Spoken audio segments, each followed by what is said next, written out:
Hello everyone and welcome to the channel. In this video I will show you exactly how to fix a gray hotspot on iPhone iOS 18. First, open the Settings app on your iPhone. Now tap on General.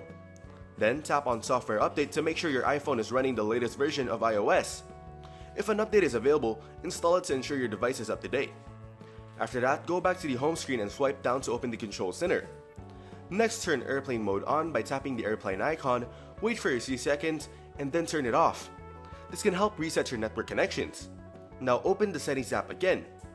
Here, tap on General. Then scroll down and tap on Transfer or Reset iPhone. Next, tap on Reset.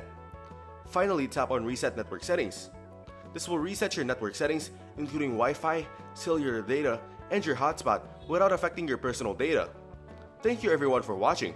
Hope you got some value. Make sure to like the video and subscribe to our channel. Leave a comment down below. See you in the next one.